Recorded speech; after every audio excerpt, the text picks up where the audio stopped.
சற்று முன் விஜய் அதிரடி கைது. விஜய் வீட்டில் குவிந்த காவல்துறையினர். அதிர்ச்சியில் தவேகா தொண்டர்கள்.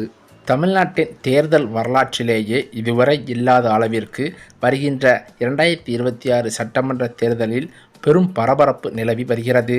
அது மட்டுமில்லாமல் அந்த தேர்தல் களமானது அனல் பறக்கத் தொடங்கியுள்ளது என்றே சொல்லலாம்.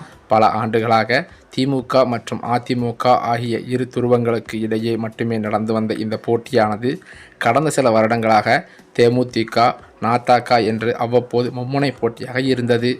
ஆனால் தற்போதோ தமிழக வெற்றிக் கழகம் மற்றும் நாம் தமிழர் கட்சி ஆகியவற்றின் வலுவான தேர்தல் பணிகளால் களம் 4 முனை போட்டியாகவே மாறியிருக்கிறது. 4 முனை போட்டி காரணமாக இந்த தேர்தலில் வாக்களிக்கும் முறையில் நகர்ப்புறங்களுக்கும் கிராமப்புறங்களுக்கும் இடையே மிக தெளிவான ஒரு பிளவு ஏற்படும் என்று அரசியல் நோக்கர்கள் கணித்து வருகின்றனர். மற்ற தேர்தல்கள் போல இல்லாமல் இந்த முறை நகரம் கிராமம் இடையே வாக்களிக்கும் முறையில் கடுமையான வேறுபாடு இருக்கும் என்கிறார்கள் சிலர். சென்னை, கோவை, மதுரை போன்ற மாநகரங்களில் வளர்ந்து வரும் நகர்ப்புற பகுதிகளிலும் நடிகர் விஜயின் தமிழக வெற்றிக் கழகம் பெரும் தாக்கத்தை ஏற்படுத்தும் என எதிர்பார்க்கப்படுகிறது. குறிப்பாக முதல் முறை வாக்காளர்கள் மற்றும் மாற்றத்தை விரும்பும் இளைஞர்களின் வாக்குகளை தவேகா அதிகளவில் இருக்கும் என்றும் சொல்கிறார்கள். அதே சமயம் கிராமப்புறங்களில் புதிய கட்சிகளின் அலை வீசினாலும் தமிழகத்தின் நகர்ப்புற கோட்டைகளில் திராவிட கட்சிகளின் ஆதிக்கம் இன்னமும் குறையவில்லை. முதலமைச்சர் மு.க.ஸ்டாலின் தலைமையிலான திமுக அரசு மகளிர் உரிமை தொகை மற்றும் காலை உணவு திட்டம் போன்ற நேரடி பயன் தரும் திட்டங்கள் மூலம் பெண்களின் ஆதரவை தக்க வைத்து முயல்கிறது. இதனால் சென்னை, திருச்சி, தூத்துக்குடி உள்ளிட்ட நகர்ப்புறங்களில் திமுக வலுவாக இருக்கும் என்றே சொல்லலாம்.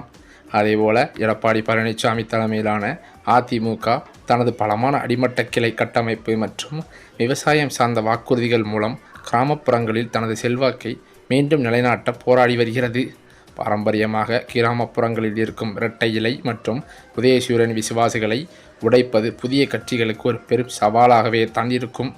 4 முனை போட்டி நிலவுவதால் வெற்றி பெறுவதற்கான வாக்கு சதவீதம் முந்தைய தேர்தல்களை விட குறையவே வாய்ப்பிருக்கிறது. மேலும் அது மட்டுமில்லாமல் தமிழக சட்டசபை தேர்தல் நெருங்கி வரும் நிலையில் தமிழக வெற்றிக் கழகம் அரசியல் நகர்வுகள் பெரும் பரபரப்பை ஏற்படுத்தியிருக்கிறது. காங்கிரஸ் கட்சியுடன் தவேகா கூட்டணி அமைக்கக்கூடாது என பாஜக தரப்பில் இருந்து நேரடியாக உத்தரவு பிறப்பிக்கப்பட்டதாக தகவல்களும் வெளியாகி வருகிறது.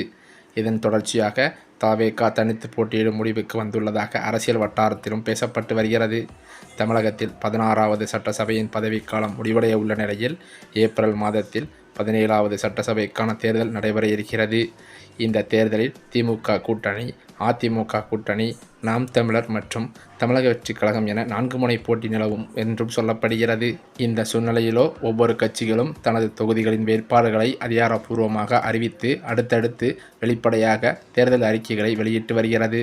அதே சமயமோ தற்போது வெளியான தகவலானது தமிழக வெற்றிக் கழகத்திற்கு பேரதிர்ச்சியை ஏற்படுத்தியுள்ளது. என்னவென்றால் தவேகா தலைவர் விஜய் அவர்கள் போட்டியிடுவதற்கு தடை விதிக்க உள்ளதாக நீதிமன்ற வட்டாரங்களில் தகவல்கள் வெளியாகியுள்ளது. இது தவேகா தொண்டர்களுக்கு பேரதிர்ச்சியை ஏற்படுத்தியுள்ளது என்றே சொல்லலாம். இந்த சூழ்நிலையில் தேர்தல் ஆணையமானது தமிழக வெற்றிக் கழகத்தின் அங்கீகாரத்தை ரத்து செய்ய உள்ளதாக அதிர்ச்சி தகவல்கள் பரவி வருகிறது. ஏனென்றால் ஏற்கனவே விசில் சின்னத்திற்கு சிக்கல் ஏற்பட்டுள்ளதாக சொல்லப்பட்டு வந்த நிலையில் தற்போது அங்கீகரிக்கப்படாத அரசியல் கட்சியாக தவேகா மாறிவிடுமோ என்ற அச்சத்தில் தற்போது தவேகா தொண்டர்கள் இருந்து வருவதாகவும் சொல்லப்படுகிறது. அதே சமயமோ தற்போது வெளியான தகவலானது தமிழக வெற்றிக் கழகத்திற்கு பேரதிர்ச்சியை ஏற்படுத்தியுள்ளது.